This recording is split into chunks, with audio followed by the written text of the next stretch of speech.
कहानी की शुरुआत कोरिया के एक गांव को दिखाते हुए होती है, जहां पर जायगू और सुयोंग नाम का एक मैरिड कपल रहता था, जिनकी कमाई का जरिया सिर्फ उनकी एक छोटी सी गैरेज थी। उनकी दुकान इतनी छोटी थी कि वहां से गुजरने वाले लोग उसे नोटिस ही नहीं कर पाते थे, जिस वजह से उनका बिजनेस बहुत ही कम चलता था और उन्हें पैसों की भी बहुत दिक्कत थी। जायगू की गरीबी के कारण उसकी वाइफ सुयोंग को उसके परिवार वाले बहुत ताना मारते थे। वो लोग जायगू को बिल्कुल भी पसंद नहीं करते थे, क्योंकि उसकी ये दुकान सुयोंग के पेरेंट्स की थी और जायगू ने उनको आज तक कभी भी किराया नहीं दिया था। उनकी गरीबी इतनी ज्यादा बढ़ गई थी कि अब सुयोंग को अपना परिवार चलाने के लिए गुड़िया बनाकर बेचनी पड़ रही थी। इसी बीच उनकी दुकान के पास कंस्ट्रक्शन का काम शुरू हो जाता है और कंस्ट्रक्शन कंपनी के बड़े बड़े ट्रक्स उनकी दुकान के ठीक सामने आकर खड़े होने लगते हैं, जिस वजह से उनकी दुकान छुप जाती है और आने वाले लोगों को बिल्कुल भी दिखाई नहीं देती, जिस वजह से उनका बचा कुचा बिजनेस भी खत्म हो जाता है। इस बात से परेशान होकर एक दिन जायगू कंस्ट्रक्शन साइट पर जाकर साइट के मैनेजर और उसकी वाइफ येरी से बात करने की कोशिश करता है, लेकिन यहाँ पर उसकी ट्रक ड्राइवर से लड़ाई हो जाती है, जिससे वो गलती से मैनेजर की बेटी को गिरा देता है। अब इस बात से नाराज होकर वो लोग उसे उठाकर पुलिस स्टेशन पहुंचा देते हैं, जहाँ पर एक ऑफिसर उससे कहता है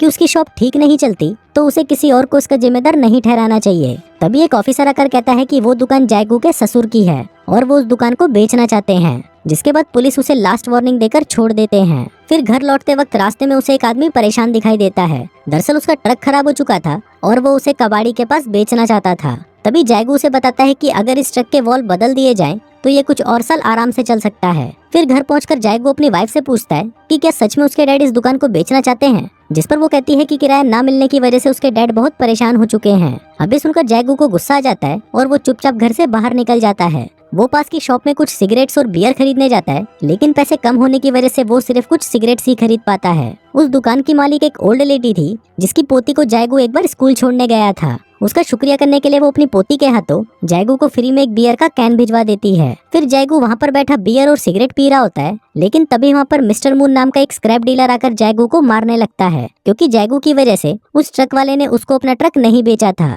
तभी सीन शिफ्ट होता है, जहाँ डिनर करते हुए मिस्टर मून अपने दोस्तों को जायगू के साथ हुई मारपीट के बारे में बताता है, जिस पर वो लोग उसे सुयोंग के बारे में बताने लगते हैं। अभी सुनकर मिस्टर मून बाहर चला जाता है, क्योंकि वो एक टाइम पर सुयोंग से शादी करना चाहता था और आज भी मन ही मन वो उससे प्यार करता था। कुछ दिनों बाद सुयोंग अपनी फैमिली के किसी फंक्शन में जाती है, जहाँ पर उसके सभी रिश्तेदार उसको जायगू के साथ शादी करने पर ताने मारते हैं। कुछ देर बाद यहाँ पर जायगू भी आ जाता है। वो तैयार होकर आया था और उसके हाथ में एक केक का डिब्बा था। दरअसल इस फंक्शन में आने के लिए उसने उधार में पैसे लिए थे, ताकि वो नए कपड़े और केक के साथ आकर सबको इम्प्रेस कर सके। लेकिन जैसे ही वो दरवाजे पर पहुंचता है, तभी बाहर से ही उसे सुनाई देता है कि कुछ लोग उसकी बुराइयां कर रहे हैं। वो लोग उसकी गरीबी और मजबूरी का मजाक उड़ा रहे थे। तभी शर्म के मारे वो अंदर नहीं आता और बाहर से ही वापस चला जाता है।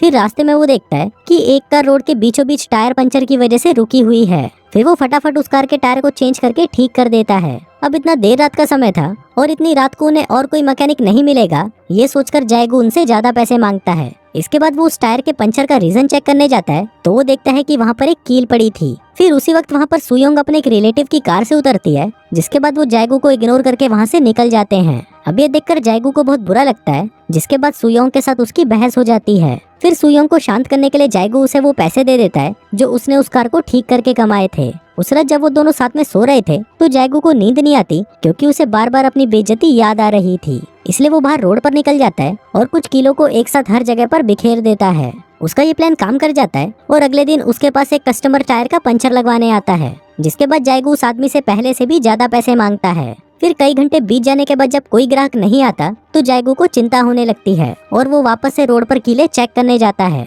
जहाँ उसे पता चलता है कि जब उस रास्ते से बड़े बड़े ट्रक निकलते हैं तो उनके टायर से टकराकर वो कीले खिसक जाती हैं और ट्रक के भारी टायर्स पर उन कीलों का कोई असर नहीं होता। पर इसके बावजूद भी जायगू हार नहीं मानता। वो देर रात तक बैठकर पहले से भी ज्यादा नुकीली कीले बनाता है और दोबारा से रोड पर फैला देता है। लेकिन इस बार ये काम करते हुए उसे सुयोंग देख लेती है और ये सब देखकर रोने लगती है, क्योंकि उसे लगता है कि ऐसा करने से किसी का एक्सीडेंट भी हो सकता है और पुलिस को पता चलने पर उन्हें अरेस्ट भी किया जा सकता है। लेकिन जायगू उसे समझाता है कि यहाँ पर सभी लोग रिश्वतखोर हैं, इसलिए उन्हें डरने की कोई जरूरत नहीं है और यहाँ पर आने वाले सभी लोग अमीर टूरिस्ट होते हैं, इसलिए उन्हें धोखा देना कोई गलत काम नहीं, जिस पर सुयोंग मान जाती है। अब ऐसे ही कुछ दिन बीत जाते हैं और ये सब करके जायगू अच्छा पैसा कमाने लगता है। फिर एक दिन जायगू के पास कंस्ट्रक्शन साइट की मैनेजर की वाइफ अपनी कार का पंचर लगवाने आती है और जायगू पंचर लगा देता है। इसी बीच सुयोंग कस्टमर को खुश करने के लिए उसके पास बैठकर चाय पूछने लगती है। ईरी को उसकी ये हालत देखकर उस पर तरस आने लगता है और उससे वो एक गुड़िया की कीमत पूछती है, जिसके बाद वो उसे उसके 2 गुने पैसे देती है।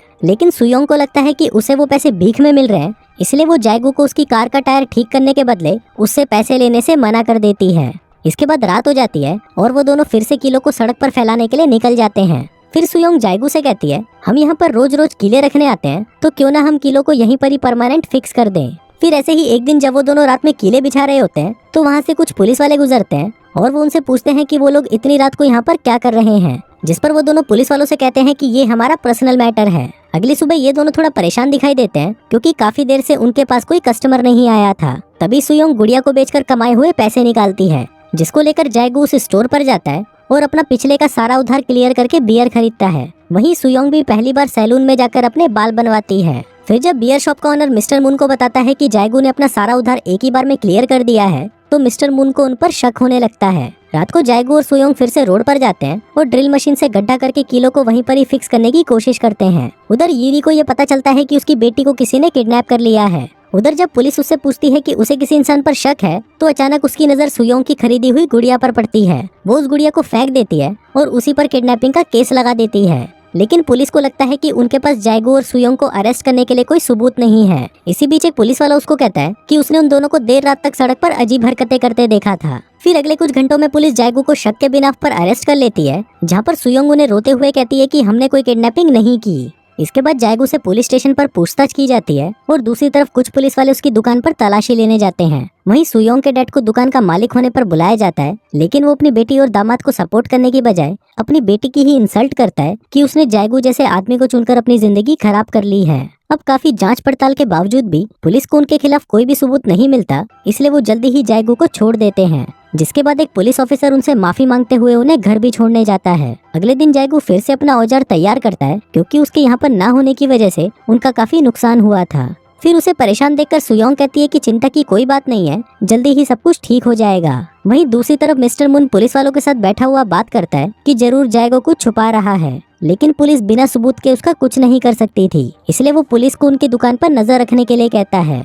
फिर रात को सुयोंग रोड पर कीले ठोकने के लिए जाती है, लेकिन तभी मिस्टर मून उसे देख लेता है और फिर जैसे ही वो वहाँ से चली जाती है तो मिस्टर मून रोड पर आता है और वहाँ पर लगी कीलों को देखकर सब कुछ समझ जाता है। जिसके बाद वो सुयोंग और जायगू को ब्लैकमेल करने के बारे में सोचने लगता है। इसी बीच जायगू काफी पैसा कमा लेता है और जी खोलकर खर्च करता है। एक दिन एक बूढ़े कपल की गाड़ी सड़क पर लगी कील की वजह से पंचर हो जाती है और वो रिपेयर कराते हुए जायगू से डिस्काउंट मांगते हैं क्योंकि उन्हें जल्दी ही हॉस्पिटल में जाना था, लेकिन जायगू फिर भी उनसे एक्स्ट्रा पैसे मांगता है। इसके बाद सुयोंग ग्रोसरी स्टोर जाती है, जहाँ पर उसे मिस्टर मून मिलता है और उसे कहता है कि मुझे तुम्हारी कील वाली चाल के बारे में पता चल चुका है और अगर तुम चाहती हो कि मैं इस राज को राज ही रखूं, तो इसके बदले में तुम्हें अकेले में मुझसे मिलने आना होगा। फिर उस रात दोनों में से किसी को नींद नहीं आती। जायगू को ये महसूस हो रहा था कि उसने बूढ़े लोगों से ज्यादा पैसे देकर सही नहीं किया और वो दुखी हो जाता है। उधर सुयोंग इस बात को लेकर परेशान थी कि मिस्टर मून ने उसे अकेले में मिलने के लिए कहा था, जिसका मतलब था कि वो उसके साथ कुछ करने वाला है। अभी सोचते सोचते सुयोंग अपने हस्बैंड से पूछती है कि अगर किसी को भी हमारे इस घोटाले के बारे में पता चला तो हम क्या करेंगे।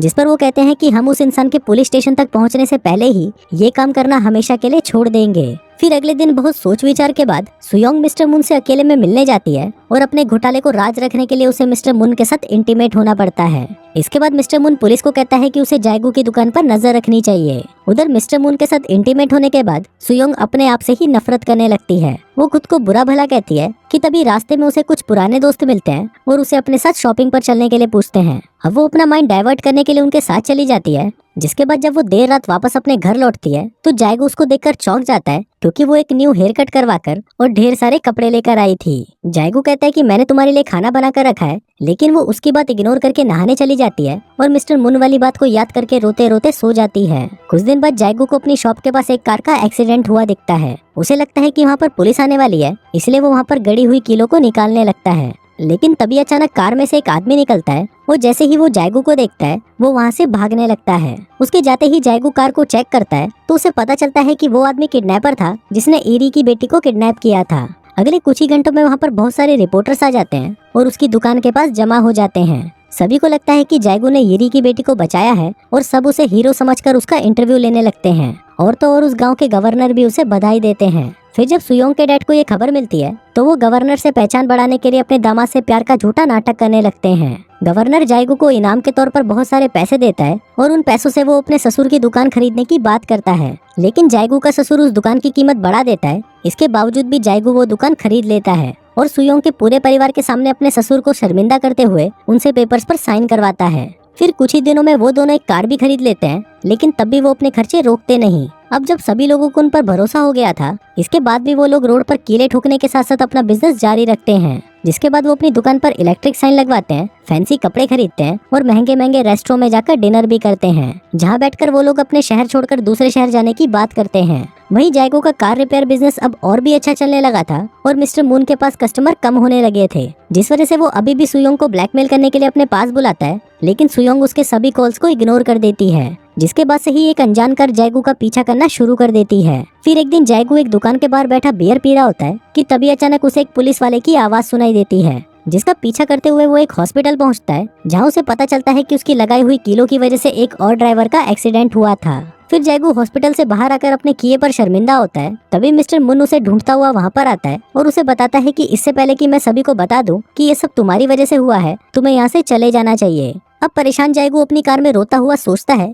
कि ये सब मिस्टर मुन को पता कैसे चला। तभी उसे समझ आता है कि मुन उसके बारे में हमेशा से जानता था। वो परेशान होकर जल्दी से घर आता है और घर पहुंचते ही वो सबसे पहले अलमारी में रखे हुए पैसे निकालकर जलाने लगता है, जो सुयंग ने बचा कर रखे थे। वहीं सुयंग रोते हुए उसे रोकने की कोशिश करती है और तभी वो जायगू को बताती है कि मिस्टर मुन को मुंह बंद रखने के लिए उसे अपने आप को उसके हवाले करना पड़ा था। सुयोंग जायगू से कहती है कि ये पैसे हम दोनों ने मिलकर बहुत मेहनत से कमाए हैं, इसलिए मैं ये तुम्हें ऐसे जलाने नहीं दूंगी। अब सारी बातें जानकर जायगू को बहुत दुख होता है कि उसकी वाइफ ने चंद पैसों के लालच में उसे धोखा दिया था, इसलिए वो उन सभी पैसों को सुयोंग के पास छोड़कर रोता हुआ घर से बाहर निकल जाता है और रोड पर जाकर अपने हाथों से उन कीलों को निकालने की कोशिश करता है, लेकिन वो इतनी बुरी तरह से अंदर घुसी हुई थी कि उन्हें आसानी से निकालना बहुत मुश्किल था। फिर अगली सुबह जब सुयोंग नए कपड़े पहनकर मेकअप कर रही होती है, तो वहीं जायगू एक ट्रक किराए पर लेता है और उसे उस रोड पर चलाता है ताकि उस ट्रक के वजन के साथ सारी कीलें हमेशा के लिए नीचे धंस जाएं। और इसी के साथ ही ये कहानी यहीं खत्म हो जाती है।